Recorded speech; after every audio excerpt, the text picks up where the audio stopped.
Wearing a sword on your back. A popular concept in fiction? Not so much in history.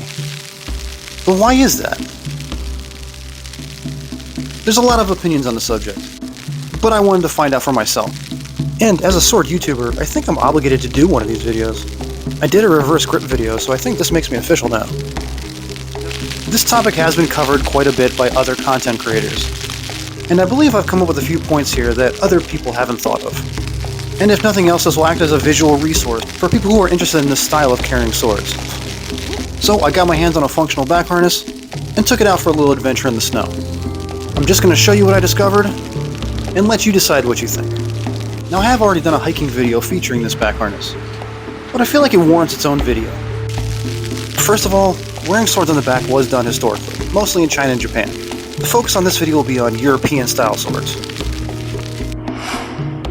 So the question is, why would anybody do this?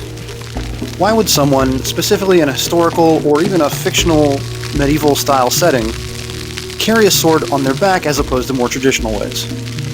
When most swords are typically short enough and lightweight enough to be worn comfortably at the hip, where they are close to your hands, easily accessible, easy to conceal. They can be drawn out quickly and worn under a cloak.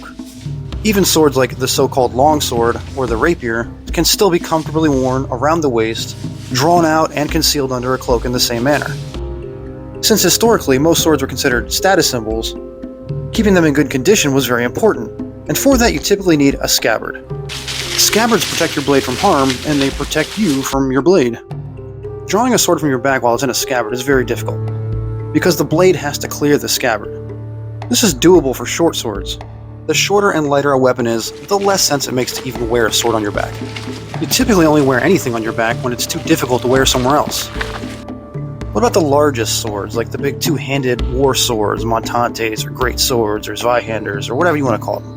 Now these are not swords that you would expect people to go adventuring with, but it is a big thing in fiction.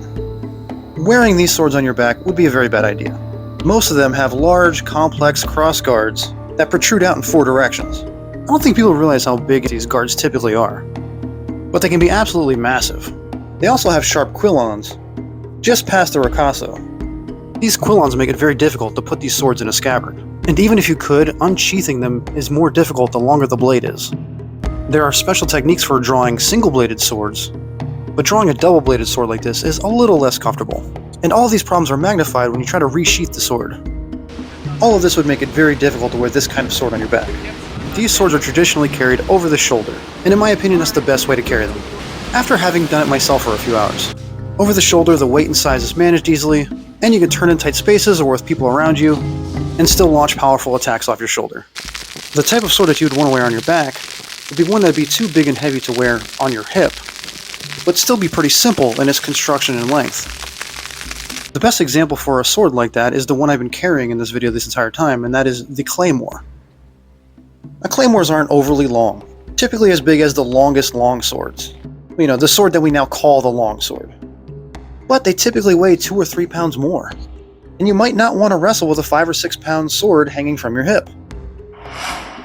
I personally don't think that a back scabbard is the way to go, so instead of a back scabbard, perhaps what you need is a back harness. So here's the one I got my hands on. It can be quickly, easily, and comfortably slung around your shoulder. This is almost all leather. There's no wooden scabbard here to protect your blade. The tip of your sword goes in the bottom part, which does protect a portion of your blade, and there are 2 hooks that hold your sword by its guard. Since your sword blade doesn't have to clear the scabbard, all you have to do is pull upwards a few inches and roll the sword over your shoulder. And while it does take quite a bit of practice, you can pretty quickly place the sword back in the harness without looking. And if you're curious, this claymore is sharp.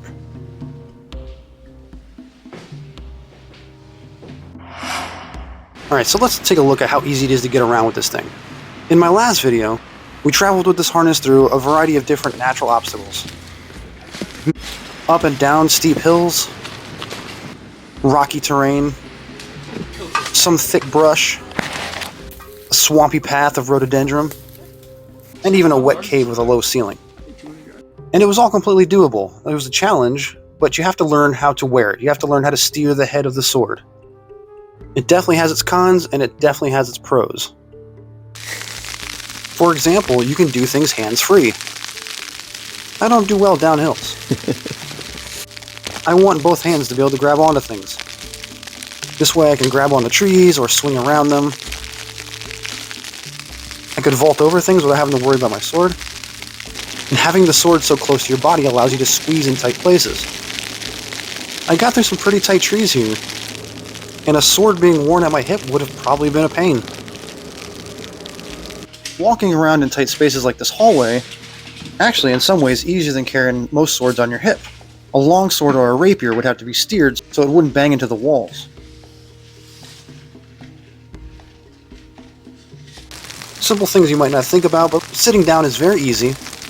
Because of the way the sword lays across your back, when you sit down on a bench, for example, it doesn't get in your way.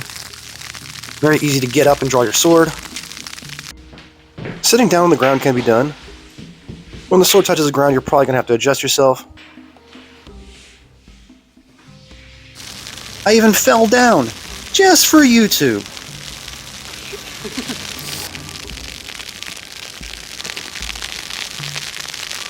I fell backwards and forwards, and the sword stayed on my back. In all these examples, the sword did roll off my shoulder slightly. It's not unmanageable, but we'll probably have to do a lot of readjusting after that happens. I also did some forward rolls, just for the Dark Souls fans out there. And I gotta tell you, that did not feel great. I also did a cartwheel. Yeah, just don't try that, it's not made for that. You may have also noticed that I'm wearing the sword on my back with a cloak. And wearing it doesn't restrict your ability to wrap yourself up in the cloak to keep yourself warm. For someone in a medieval or high fantasy setting, a cloak is very important in snowy weather. This will pull up your cloak in the back. It might make things a little uneven, but overall it wasn't really a hindrance at all. You can wear it with a backpack. That is going to hinder your ability to draw it out, though. It might be easier to wear a backpack while carrying the sword like a rifle, but we'll get into more of that later. The other big benefit to wearing a sword like this in a harness instead of a scabbard is that you can easily draw the sword over your shoulder. This is very useful in environments when you have a low ceiling. But truth is, with this kind of harness, you don't actually need to draw the sword out all the way. You just pull it up out of the leather holster, and you can begin your fight from a very common position in historical European martial arts. This is called the Wrathguard in German sources, or Posta di Danna in Italian. These guards are great because you can deliver powerful cuts and thrusts from pretty much any direction, because your arms have completely free range of movement. This method is kind of useless at close range. If an opponent gets too close while you're trying to draw a sword like that, a trained grappler will look for your hands to be up high in order to put you in some kind of arm lock and take you down. But fact of the matter is, they can honestly just push your elbow backwards. That's plenty of time to finish you if they have a weapon in their hand. Now you could wear another weapon, specifically to deal with close range combat, or you can use the rifle carry method, which a commenter on my last video mentioned. I can quickly drop the harness to my side and draw the sword. This isn't a bad idea, but with the back harness there are some drawbacks. With this harness it makes it harder to draw because you don't have the tension pulling down on the other end so you can quickly draw it out. But when the situation calls for it, you can simply slide this harness onto your shoulder, but that all depends on preferences. The sword was exposed to the elements and got very wet. Now swords don't break when they get wet, and you can easily just clean this off. Put some protective oil on it and it's good. One of the other things about holding the sword in this back harness is that people can just kind of sneak up behind you and steal your sword while you're not looking, because you can't actually see it. I think if you're going to wear a sword on your back, this style of simple harness is the best way to go about it. It is adjustable for different sword lengths, and has a really good function in grip balance. There's a few features I haven't mentioned and a few improvements that could be made, but that's not the focus of this video. There's also a few different ways you could carry a sword on your back, but I'm just not interested in trying those. Overall, I think carrying a sword on your back is a very viable option when you need to bring a very specific kind of weapon on a very specific kind of mission. I would say it's definitely not a good idea in an environment where potential threats can get very close to you, like, say, a town or something like that. Anyway, that's all I got for you. Once again, I go way too into detail about a very simple subject. Hopefully I presented something original and useful to somebody out there. Hope you enjoyed. I'll catch you next time. Shit. Oh shit.